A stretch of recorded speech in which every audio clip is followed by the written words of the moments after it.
नमस्कार, राजस्थान समाचार में आप सभी का स्वागत है। मैं हूं आपके साथ प्रज्ञा मिश्रा। बुलेटिन की शुरुआत करेंगे बड़ी और अहम खबर के साथ। तो सबसे पहले बात कर लेते हैं कृषि विभाग के निदेशक गोपाल नाथ योगी ने बताया कि राष्ट्रीय प्राकृतिक खेती मिशन के तहत कृषि सखियों के लिए प्राकृतिक खेती विषय पर 5 दिवसीय प्रशिक्षण कार्यक्रम आयोजित किया जा रहा है। आपको बता दें, कृषि विज्ञान केंद्र पर आयोजित इस कार्यक्रम के दूसरे दिन योजना प्रभारी अरविंद मीना सहित कृषि विशेषज्ञों ने कृषि सखियों को प्राकृतिक खेती के तरीके बताए। साथ ही इस खेती से खर्च कम करके आय को कैसे बढ़ाया जाए, इस विषय में भी जानकारी दी। इस मौके पर कृषि सखियों को जैविक खाद तैयार करने की जानकारी दी गई। तो आपको बता दें, कृषि सखियों की 5 दिवसीय प्रशिक्षण कार्यक्रम जो है वो आयोजित की गई। विशेषज्ञों ने प्राकृतिक खेती के बारे में उन्हें जानकारी दी। जैविक खाद तैयार कैसे किया जाए, इसकी भी जानकारी दी गई।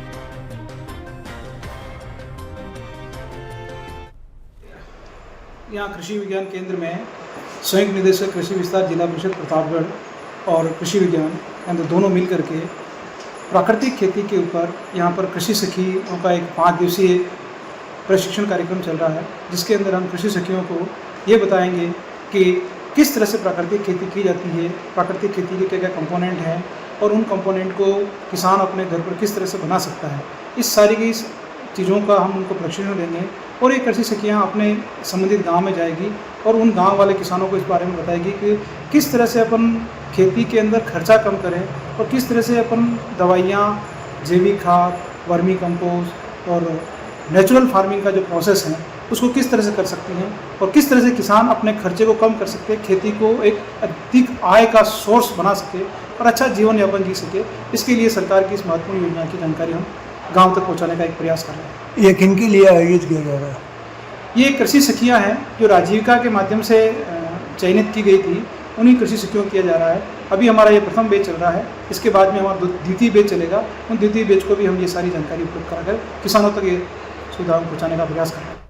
अब लोग कर लेते हैं अगली खबर की। खबर जालौर से है, जहां एसीबी की टीम ने कार्रवाई करते हुए जिला अस्पताल के medical jurist doctor Kanaram Patel को 2000 रुपए की रिश्वत लेते ट्रैप कर गिरफ्तार कर लिया है। आपको बता दें, मिली जानकारी के अनुसार आरोपी डॉक्टर ने घूस के लिए शिकायतकर्ता के मेडिकल सर्टिफिकेट को 27 दिन तक रोक रखा था। वहीं डॉक्टर ने मेडिकल सर्टिफिकेट बनाने के बदले 2000 रुपए घूस की मांग रखी थी, जिसको पूरी नहीं करने पर मेडिकल सर्टिफिकेट जारी नहीं किया गया था। एसीबी के अतिरिक्त महानिदेशक स्मिता श्रीवास्तव ने बताया कि पीड़ित के साथ हुई मारपीट को लेकर कोतवाली थाना में मामला दर्ज कर लिया गया और उससे मेडिकल सर्टिफिकेट बनवाया था। इसके लिए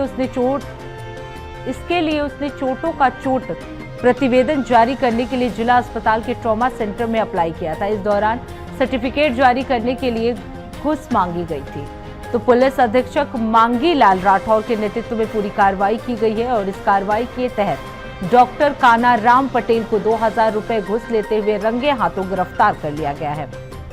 तो एसीबी ने डॉक्टर को रिश्वत लेते ट्रैप किया। 27 दिन तक डॉक्टर ने मेडिकल सर्टिफिकेट जो है वो रोक रखा था।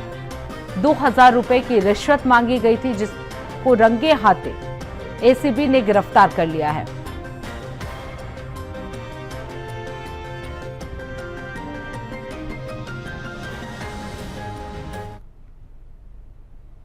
अब रुक करते हैं अगली खबर की। खबर अजमेर जिले के नसीराबाद से है, जहां नांदला गांव के पास एक कार असंतुलित होकर गहरे गड्ढे में बहते पानी में गिर गई।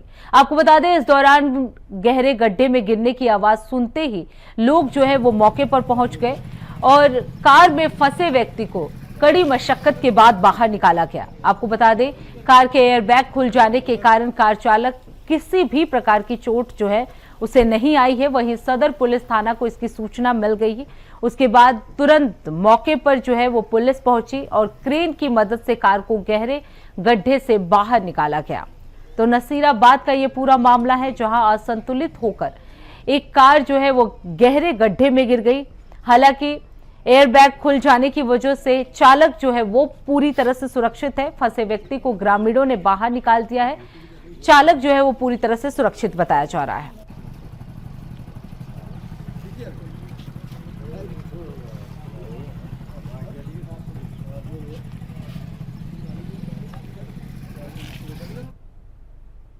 अब रुक करते हैं अगली खबर की। खबर नागौर से है, जहां बच्च बारस पारंपरिक तरीके से जिला मुख्यालय समेत जिले भर में मनाया गया। आपको बता दें, बच्च बारस, जिसे गो उत्सव द्वादशी भी कहा जाता है, एक प्रमुख हिंदू पर्व है जो विशेष रूप से संतान सुख की प्राप्ति और गाय बछड़े की पूजा से जुड़ा हुआ है।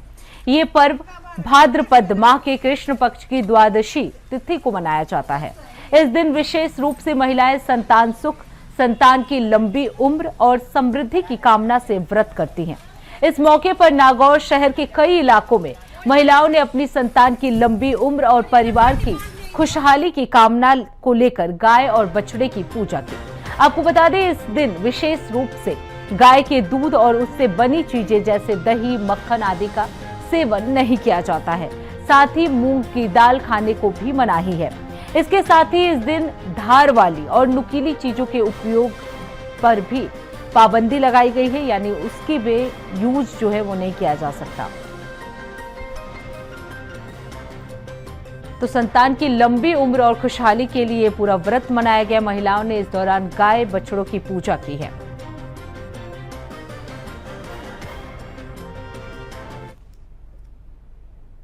अब रुक कर लेते हैं अगली खबर की। खबर अजमेर जिले के नसीराबाद से है, जहां शहर का एकमात्र मुक्ति धाम अपनी दुर्दशा पर आंसू बहा रहा है। एक और छावनी परिषद शहर को स्वच्छ और साफ सुथरा माने में तेजी से सौंदर्यीकरण कर रहा है, वहीं पूरे शहर भर में विकास कार्य युद्ध स्तर पर कराए जा रहे हैं।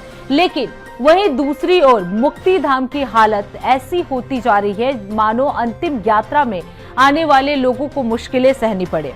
मुक्ति धाम में उगी कटीली झाड़ियों और गंदगी से के साथ ही नुकीले अंग्रेजी पेड़ों का सामना लोगों को करना पड़ रहा है। तो मुक्ति धाम का रास्ता जो है वो आफत बन चुका है। कंटीली झाड़ियों और अंग्रेजी बबूल से पूरा ये धाम जो है वो घिर चुका है। गंदगी और अंग्रेजी बबूल से ये पूरा धाम जो है वो घिरा हुआ है। अंतिम यात्रा लोगों के लिए मुश्किलों भरा होता जा रहा है।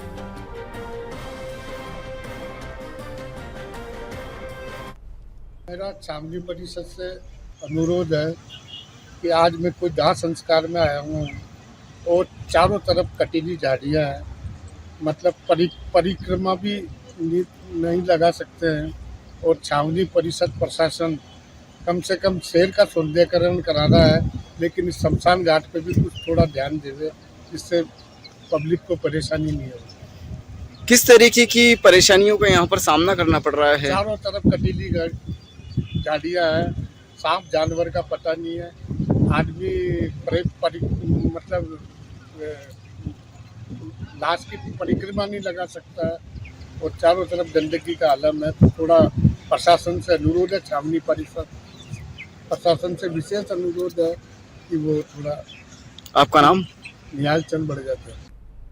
अब रुक कर लेते हैं अगली खबर की। खबर राजसमंद जिले के आंतरी गांव से है, जहां एक चिंताजनक मामला जो है वो सामने आया है।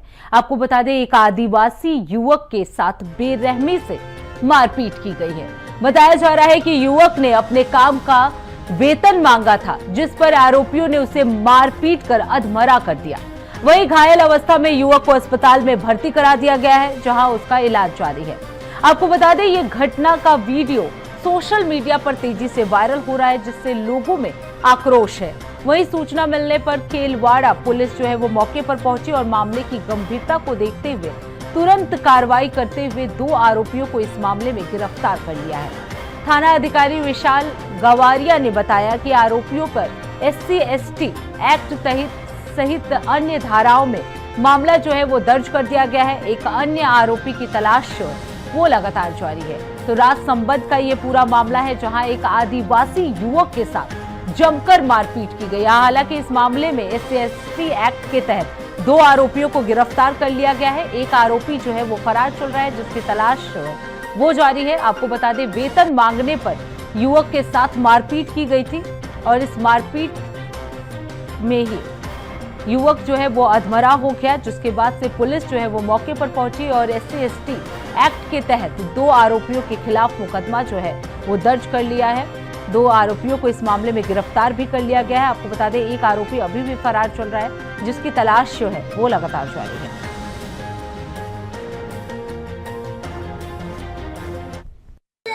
हम आखिरी नारोला में अभी परसों जो भाई सोनलाल भील के साथ जो जानलेवा उन पर हमला हुआ और उनको मरा हुआ समझ के छोड़ जाने के बाद उनके साथ जो घटना हुई, उस घटना को लेकर आज हम पीड़ित से मिलने उनके घर आए और उनके हालात देखे और पूरे मामले की जानकारी ली। और जब पूरे मामले की जानकारी में ये बात समझ के आई कि इस पूरे मामले में करीब करीब लीपापोती की जा रही है, तो आज यहाँ आतरी के सर्व समाज के लोग हमारे साथ राजेंद्र सिंह जी मौजूद हैं और क्षेत्र के अन्य साथियों ने तय किया है कि कल इस मामले को लेकर केलवाड़ा थाने का घेराव किया जाएगा। सुबह 10 बजे सती के छापर हाईवे चौराहे पर सभी लोग एकत्रित होंगे और उसके बाद वहां पर इस पूरे घटनाक्रम को लेकर कल केलवाड़ा थाने का घेराव किया जाएगा और इस मामले को लेकर प्रशासन के साथ वहां पर बैठकर क्या कार्रवाई हुई, क्या इस पूरे मामले में प्रशासन ने लीपापोती की है, उस बारे में चर्चा की जाएगी। इसलिए आप सभी से आग्रह है कि अधिक से अधिक संख्या में कल सुबह 10 बजे सती का छापर हाईवे चौराहा पर एकत्रित हों। धन्यवाद। अब रुक कर लेते हैं अगली खबर की। प्रतापगढ़ में 6 साल पहले निर्माण कार्यों में फर्जी तरीके से 70 लाख रुपए का भुगतान करने और राजकोष को चूना लगाने वाले एक ग्राम विकास अधिकारी को पुलिस ने गिरफ्तार कर लिया है। आपको बता दें, इस मामले में पुलिस और अन्य आरोपियों की तलाश जो है वो लगातार जारी है। वहीं मामले में पंचायत समिति का एक विकास अधिकारी भी इसमें शामिल है। तो असल में अधिकारी ने बताया कि 6 साल पहले सामली पठार ग्राम पंचायत के सरपंच दिलीप मीणा ने प्रकरण दर्ज करवाया था। इस दौरान ग्राम विकास अधिकारी और पंचायत समिति के विकास अधिकारी दोनों ने मिलकर ई पंचायत पोर्टल से 70 लाख रुपए का भुगतान फर्जी फॉर्मों के माध्यम से किया था। तो राजकोष को 70 लाख का चूना लगाया था, जिसके खिलाफ कार्रवाई की गई है और इस अधिकारी को गिरफ्तार कर लिया गया है। अन्य आरोपियों की तलाश में पुलिस जो है वो जुटी हुई है।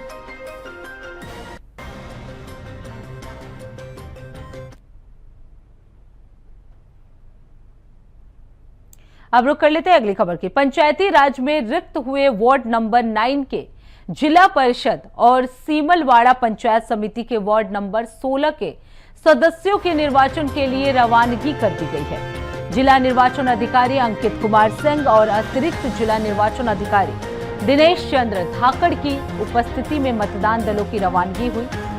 तो आपको बता दें, डूंगरपुर पंचायती राज उपचुनाव 2025 को लेकर यह रवानगी की गई है। राजकीय महाविद्यालय से मतदान दलों की रवानगी की गई है।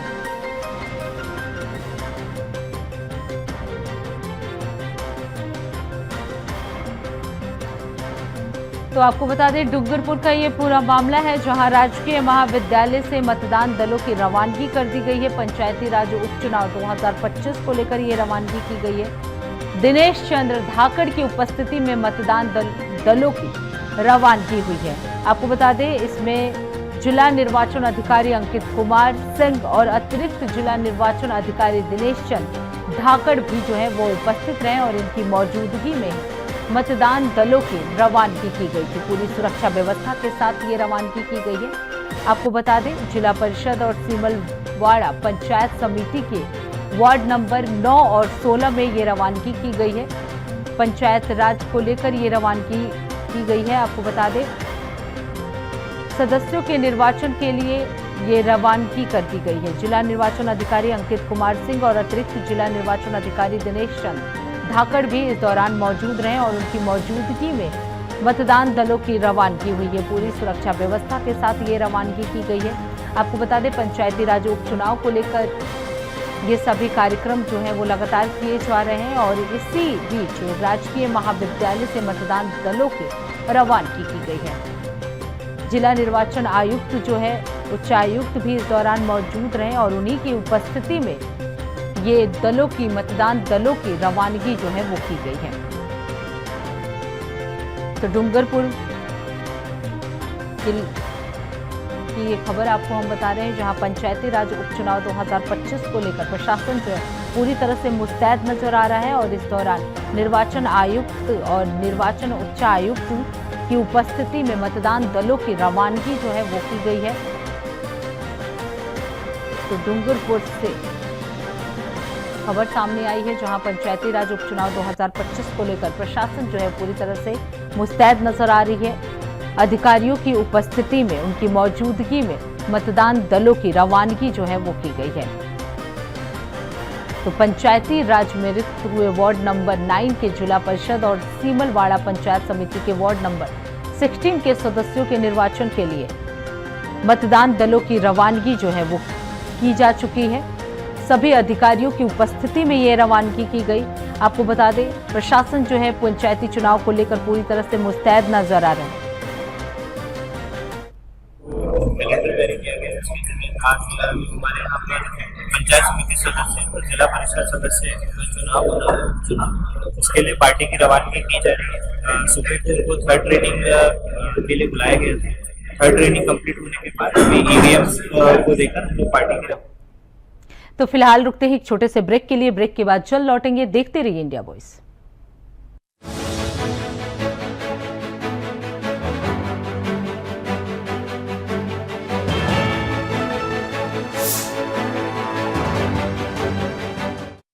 तो ब्रेक के बाद एक बार फिर आप सभी का स्वागत है। रुक कर लेते हैं खबरों की ओर। राजस्थान पुलिस ने नशे के खिलाफ अपनी जंग में एक और बड़ी कामयाबी हासिल की है। आपको बता दें, स्टेट क्राइम ब्रांच ने पुलिस मुख्यालय की सूचना पर हनुमानगढ़ डीएसटी से एक सप्लायर को पकड़ा है। पकड़ा गया आरोपी रोहित उर्फ काकू अरोड़ा खुद नशे का आदी है और नशे की सप्लाई कर युवाओं को नशे की दलदल में ढकेल रहा था, जिसके बाद से पुलिस टीम ने सूचना के आधार पर कार्रवाई की। वहीं पुलिस की ये गिरफ्तारी आपसी समन्वय और दृढ़ संकल्प का एक बेहतरीन उदाहरण है। तो राजस्थान पुलिस की ये बड़ी कार्रवाई जो है वो देखने को मिली है। क्राइम ब्रांच ने नशा सप्लायर को पकड़ा है। सूचना के आधार पर इस युवक को गिरफ्तार किया गया है। आपको बता दें, ये युवक खुद भी नशे का आदी था और युवाओं को नशे का लत लगाता था।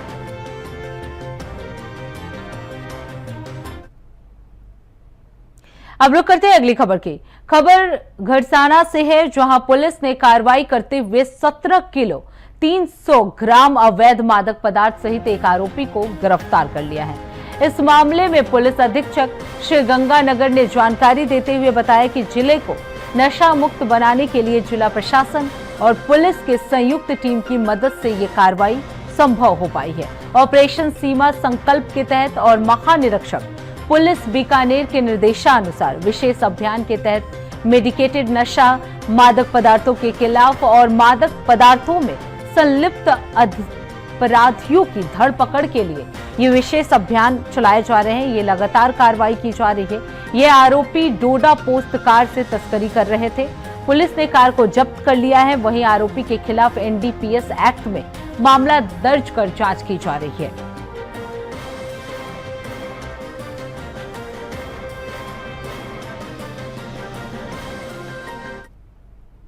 अब रुक करते हैं अगली खबर की। खबर फलौदी से है, जहां गैंगवार में फायरिंग और जानलेवा हमले में घटना के 3 दिन बाद डीएसटी ने तूफानी गैंग के सरगना इलियास को गिरफ्तार कर लिया है।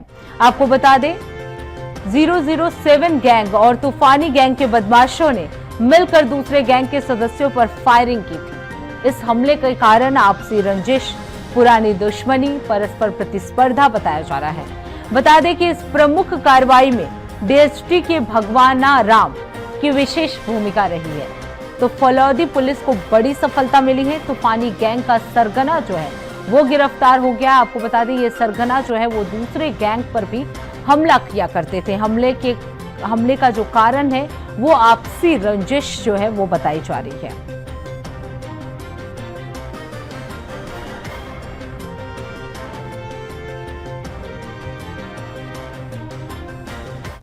दिनांक 14 अगस्त को दिनेश और अशोक स्कॉर्पियो में अपने घर जा रहे थे। रास्ते में राजू मांझू तथा उसके सहयोगी बुर्गों ने फायरिंग कर चोटें पहुंचाई, जिससे अशोक घायल हो गया। दिनेश की रिपोर्ट पर प्रकरण दर्ज कर अनुसंधान किया गया। इलियास को बाद पूछताछ गिरफ्तार किया गया है, जिसका माननीय न्यायालय में पेश कर रिमांड हासिल किया है। अनुसंधान जारी है। अब रुक करते हैं अगली खबर की। खबर डिडवाना से है, जहां मेघवाल समाज के लोगों ने जिला कलेक्टर को एक ज्ञापन सौंपा है। आपको बता दें, ये ज्ञापन स्वतंत्रता दिवस पर अध्यक्ष नगर पालिका नावा को अपमानित करने के मामले में सौंपा गया है। ज्ञापन में आरोप लगाते हुए बताया गया कि भारत स्वतंत्र होने से आज दिन तक नगर पालिका कार्यालय का झंडारोहण का संवैधानिक अधिकार अध्यक्ष का होता है, लेकिन 15 अगस्त को झंडारोहण अधिशासी अधिकारी ने अधिकार क्षेत्र से बाहर जाकर यह काम किया, जो एक अध्यक्ष की गरिमा और अधिकारों का कानूनन हनन है। वहीं इस घटना से अनुसूचित जाति जनजाति समाज में भी भारी आक्रोश है। समाज का कहना है, अगर इन दोनों अधिकारियों पर कोई कानूनी कार्रवाई नहीं होती है तो भारी आंदोलन किया जाएगा। तो मेघवाल समाज ने यह ज्ञापन सौंपा है। नगरपालिका अध्यक्ष को अपमानित करने का आरोप लगाया गया। अब रुक करते हैं अगली खबर की। पुलिस अधीक्षक पूजा अवाना ने बताया कि जिले में चलाए जा रहे लोकल और स्पेशल एक्ट कार्रवाई अभियान के तहत सूचित पुलिस की टीमों ने अवैध शराब की 34 कार्टून बरामद किए हैं, जिसकी कीमत करीब 1.5 लाख रुपए बताई जा रही है। मामले की जानकारी देते हुए शिवपुरा के थाना प्रभारी ऊर्जा राम ने बताया कि 16 अगस्त की रात्रि में पुलिस को मुखबिर से सूचना मिली कि एक सुनसान जगह पर अवैध शराब के कार्टून पड़े हैं, जिसके बाद पुलिस ने उसे बरामद किया और प्रकरण दर्ज कर जांच शुरू कर दी।